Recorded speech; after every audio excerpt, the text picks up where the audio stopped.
ازيكم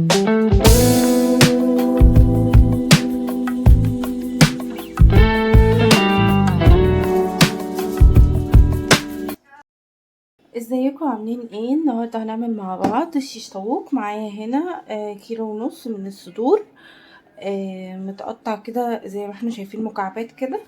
معايا هنا التتبيله 3 بصلات موصلين، ومعايا حوالي 7 فصوص توم.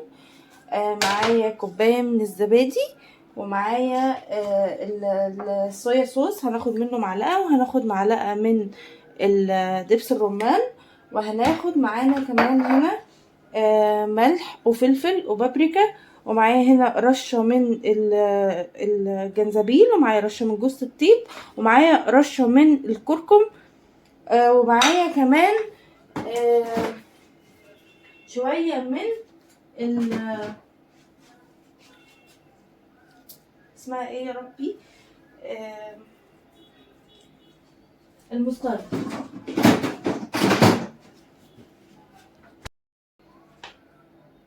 هبدأ انزل في المكونات بتاعتي كده، اعمل التتبيله. معانا كمان كيس خلطه الحواوشي بتاع كنور، هنزله كده.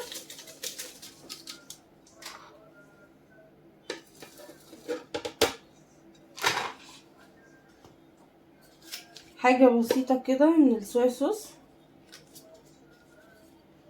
وزيها من دبس الرمان.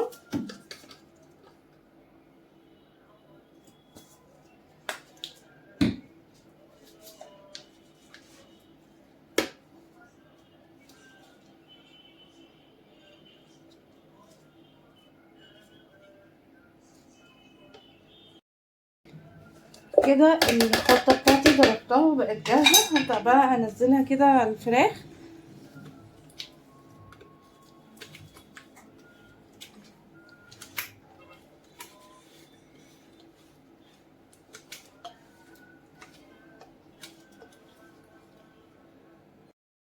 هبدأ كده ان انا ادمجها كلها مع التتبيله بحيث ان هي كلها تتشربها، وهسيبها كده حوالي ساعتين.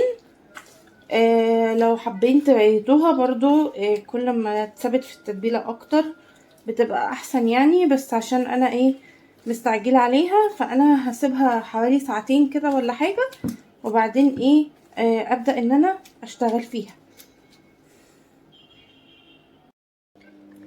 هنبدا بقى كده، عملنا بقاله حوالي ساعتين ونص في التتبيله.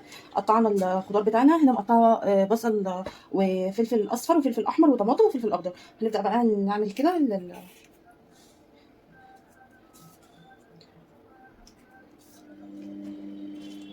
طماطميه. نبدا بقى ناخد كده ما بين كل واحده والتانيه، نحط بقى اي حاجه بقى احنا عايزين بقى نحطها.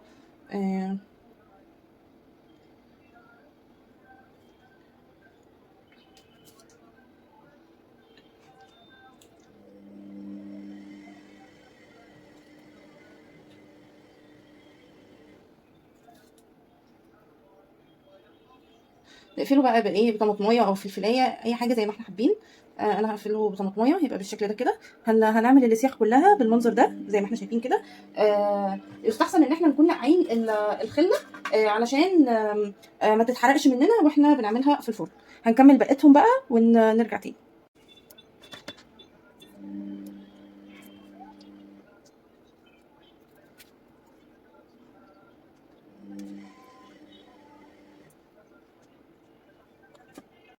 خلصنا الكميه زي ما احنا شايفين كده.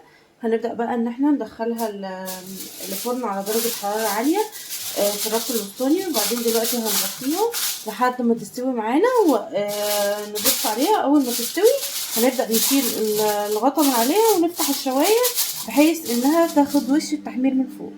اكلتنا خلصت. اكله سهله. لو عجبكم الفيديو ما تنسوش تعملوا لايك وشير وسبسكرايب وتفعلوا الجرس. بحبكم جدا، واستنوني في فيديو جديد وصفه جديده ان شاء الله.